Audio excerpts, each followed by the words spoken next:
നേരിൻ്റെ വഴിയിലേക്ക് എല്ലാവർക്കും സ്വാഗതം. ഈ ലോകത്ത് നമ്മെ ഏറ്റവും ഭയപ്പെടുത്തുന്ന ഒരു യാഥാർത്ഥ്യമാണ് മരണം. വേർപാട് എന്നും ദുഃഖമുളവാക്കുന്നത്. പ്രായം എത്രയാണെങ്കിലും മരണമെന്ന് കേൾക്കുമ്പോൾ നമ്മുടെ ഹൃദയത്തെ അത് വല്ലാതെ ബാധിക്കാറുണ്ട്. മരണം എത്രയൊക്കെ ഒഴിവാക്കാൻ നോക്കിയാലും മനുഷ്യനെ തേടിയെത്തുന്ന ഒരു സത്യമാണെന്ന് നമുക്കൊരിക്കലും മറക്കാനാവില്ല. മരണത്തെ ഇത്രയധികം നമ്മൾ ഭയപ്പെടുന്നുണ്ടെങ്കിലും സത്യത്തിൽ എന്താണ് മരണം? ഒരിക്കൽ വൃദ്ധനായ ബെർഖോഫ് എന്ന ഒരു പുരോഹിതനോട് ആളുകൾ ചോദിച്ചു, എന്താണ് മരണം? വൃദ്ധനായ പുരോഹിതൻ മരണത്തെ വിശദീകരിക്കുകയും അദ്ദേഹം ഇങ്ങനെ പറഞ്ഞു, ഒരിക്കൽ ഒരു ഗ്രാമത്തിൽ നിന്ന് ഒരു കൃഷിക്കാരൻ തൻ്റെ ചില ആവശ്യങ്ങൾക്ക് വേണ്ടി മറ്റൊരു ഗ്രാമത്തിലേക്ക് യാത്ര ചെയ്യുകയും അദ്ദേഹം യാത്ര ചെയ്യുവാൻ ആരംഭിച്ചപ്പോൾ തൻ്റെ കുഞ്ഞു മകൻ അപ്പനോട് ആവശ്യപ്പെട്ടു, അപ്പാ അങ്ങയുടെ കൂടെ ഞാനും പോന്നോട്ടെ. അപ്പൻ പറഞ്ഞു, തീർച്ചയായും എൻ്റെ കൂടെ പോരാ. അങ്ങനെ വളരെ രാവിലെ അപ്പനും മകനും കൂടെ യാത്ര ചെയ്യുകയാണ്. അവരുടെ ഗ്രാമത്തിൽ നിന്ന് ദൂരെയുള്ള ഗ്രാമത്തിലേക്ക് അവർ യാത്ര ചെയ്തു പോകുമ്പോൾ ഒരു വലിയ പുഴ അവർക്ക് മറികടക്കേണ്ടതായിട്ടുണ്ടായിരുന്നു. ആ പുഴയുടെ അരികിലെത്തിയപ്പോൾ നിറഞ്ഞു കവിഞ്ഞൊഴുകുന്ന പുഴയാണ്. മറികടക്കാൻ ഒത്തിരി ബുദ്ധിമുട്ടുണ്ടെന്ന് അവർക്കറിയാം.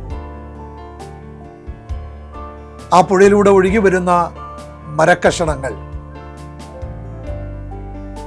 ശിഖരങ്ങൾ എന്നുവേണ്ട കുത്തിയൊഴുകുന്ന പുഴയെ മറികടക്കുന്നത് എങ്ങനെയാണെന്ന് ആ കുഞ്ഞു മകന് മനസ്സിലായി. എന്നിട്ടും അപ്പൻ ഒരു പേടിയും ഉണ്ടായിരുന്നു. കുഞ്ഞുമകനെ കൈക്ക് പിടിച്ചുകൊണ്ട് അക്കരെ കടത്തി അവർ രണ്ടുപേരും കൂടെ ചെല്ലേണ്ട സ്ഥലത്തെത്തി. ആ പുതിയ ഗ്രാമത്തിൽ ചെയ്യേണ്ട കാര്യങ്ങളെല്ലാം ചെയ്ത് പണികളെല്ലാം പൂർത്തീകരിച്ച് മടങ്ങി വരുവാൻ അവരെ തയ്യാറെടുക്കുകയാണ്. സ്വന്തം ഭവനത്തിലേക്ക് മടക്കി യാത്ര ചെയ്യാൻ അല്പം താമസിച്ചു പോയി. കാരണം അന്നത്തെ ദിവസം തിരക്കുള്ള ദിവസമായിരുന്നു. മടങ്ങി വരുമ്പോഴേക്കും സൂര്യൻ അസ്തമിച്ചു കഴിഞ്ഞു. രാത്രിയാണ്.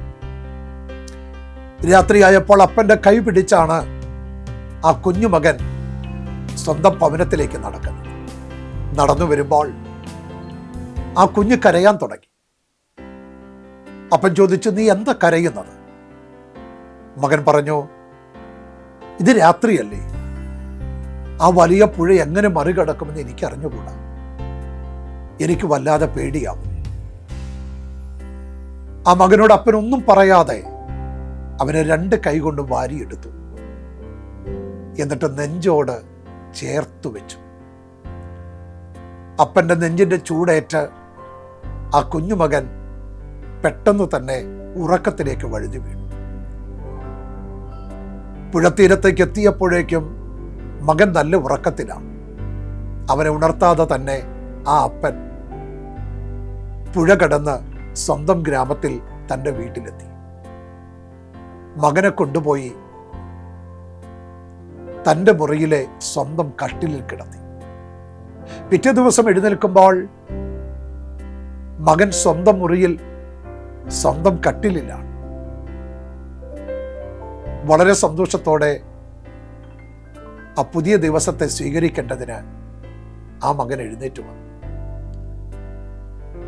ബെർഖോഫ് എന്താണ് മരണമെന്ന് ചോദിച്ചവരോട് പറഞ്ഞ മറുപടിയാണിത്. ദൈവത്തെ വിശ്വസിക്കുന്നവർക്കറിയാം, ഒരു വലിയ പുഴ കിടക്കുന്നത് പോലെ ആ കുഞ്ഞിൻ്റെ അകത്തുണ്ടായ ഭീതി മരണത്തെ അഭിമുഖീകരിക്കുന്ന എല്ലാവർക്കും ഉണ്ടാകും. പക്ഷേ സൃഷ്ടിതാവിൻ്റെ നെഞ്ചോട് പറ്റിപ്പിടിച്ച് സ്വന്തം വീട്ടിൽ അപ്പൻ കൊണ്ടാക്കുന്ന ഏറ്റവും അനുഗ്രഹിക്കപ്പെട്ട അനുഭവമാണ് മരണമെന്ന് അദ്ദേഹം പറഞ്ഞു വെച്ചു. സത്യത്തിൽ ദൈവത്തെ വിശ്വസിക്കുന്നവരുടെ പ്രത്യാശ അതാണ്. മരണം അവസാനമല്ലെന്നും ഒരു പുതിയ ജീവിതത്തിന്റെ ആരംഭമാണെന്നുമുള്ള സത്യം. ഭയവും സങ്കടങ്ങളും ഒക്കെ മാറ്റിവെച്ചിട്ട് നല്ല പിതാവായ സൃഷ്ടിതാവായ ദൈവത്തെ മുറുകെ പിടിച്ചിട്ട്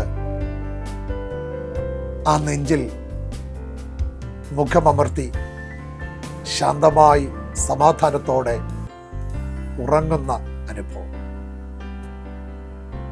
ആ അനുഭവം നിസ്സാരമല്ല, എത്രയോ ശ്രേഷ്ഠമാണ്. മരണത്തെ ഭയപ്പെടുന്നവരറിയണം, ദൈവം മരണനിഴലിൻ്റെ താഴ്വരയിലും കൂടെയുണ്ട്. അവിടുന്ന് കൈവിടില്ല. ആ നെഞ്ചിൽ തല ചായ്ച്ച് മുഖമമർത്തി ആ നെഞ്ചിൻ്റെ ചൂടേറ്റ് സമാധാനത്തോടെ ഉറങ്ങാം. സ്വന്തം വീട്ടിൽ അപ്പനെത്തിക്കും.